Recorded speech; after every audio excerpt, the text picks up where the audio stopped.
जो भूतपूर्व होने का दुख है, मैं इसे दुनिया का सबसे बड़ा दुख मानता हूँ। भूतपूर्व होने का दुख। हाँ। अच्छा जी। तो अगर आप साधु सन्यासी हैं और स्थित प्रज्ञ हैं, बिल्कुल वीतरागी हैं और आप उठ चुके हैं सारी चीजों से ऊपर, तो अलग बात है। अदरवाइज जो भूतपूर्व होने के बाद की जो पीड़ा है ना, ये इतनी कचोटती है आदमी को, पूछिए मत। अब जितने पूर्व मंत्री इधर उधर आपको मिलेंगे घूमते हुए, देख लेना, या जो डिप्टी कमिश्नर आईएएस वगैरह रहे हैं या ऑफिसर्स रहे, इनकी जिंदगी नरक बन चुकी है।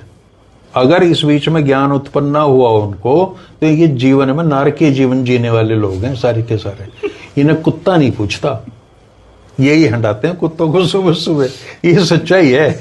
इनको वो चस्के याद आते हैं। एक आईएएस अधिकारी मेरे संपर्क में था, जब तक वो डिप्टी कमिश्नर था तो मौज होती, डीसी के जिले का मालिक होता है, ये कोठी पोठी तमाम नौकर चाकर। फिर वो साहब चंडीगढ़ में बैठा दिए गए, अब उठा रहे हैं अपने दूध लेने जा रहे हैं मदर डेयरी से।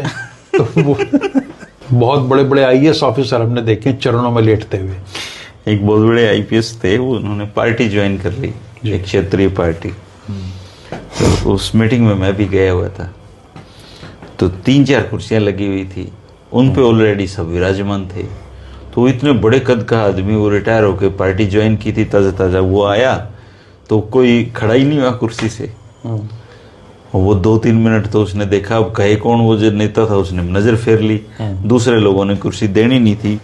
आखिरी में वो परेशान होकर वहां से चला गया, और आज तक मुझे नहीं पता वो कहाँ है, मतलब दिखा भी नहीं। उसके बाद स्वाभिमानी आदमी था, उसको पता लगा यहाँ तो यार खराब मट्टी। आप ये बताओ, भारत की राजनीति में और प्रदेशों में भी आप नजर डाल लेना, आपको टैलेंट जिसे टैलेंट कहते हैं, वैसे लोग हैं टैलेंट। राजनीति का टैलेंट से कोई लेना देना नहीं है, है ना। तो यहाँ तो इसी तरह के लोग आते हैं, और ना वो टैलेंट की कदर करते।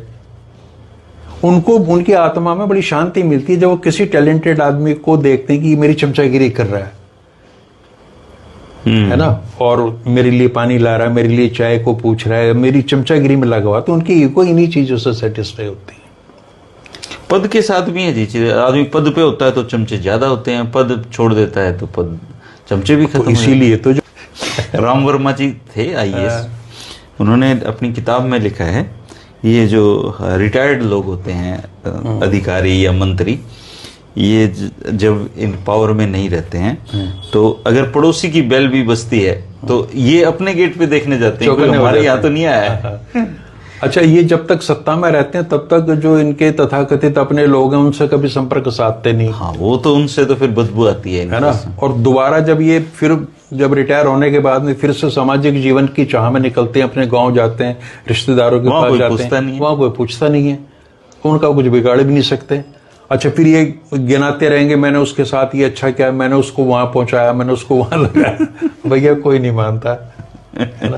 तो थैंकलेस जो है, हाँ, थैंकलेस जो है, तो बिल्कुल। हालांकि जो लोग सोशली मतलब एक्टिव रहते हैं, काम करते हैं, लोगों के काम आते हैं, उनको जनता मान सम्मान भी देती है जी, ऐसा नहीं है। देखिए, जनता मान सम्मान जो समाज के लिए काम कर रहे हैं, और किसी को मनाही थोड़ी है। अगर आप रिटायर्ड हो गए तो अगले दिन से उठो, आप समाज के काम में लग जाओ।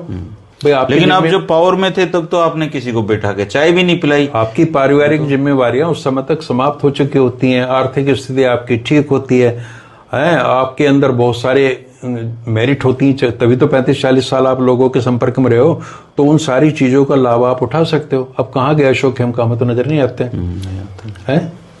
और बिल्कुल ही रिटायर्ड होकर एकांत जीवन बिता रहे हैं। हाँ, तो उनको, ऐसे लोगों को, चाहे वो पॉलिटिक्स में भी आके अपने समाज के काम में लगना चाहिए। तो इससे क्या है कि उनके जो थोड़े बहुत अगर जो कुकर्म है, जो अपराध किए हैं, उससे भी थोड़ा प्रायश्चित हो जाएगा।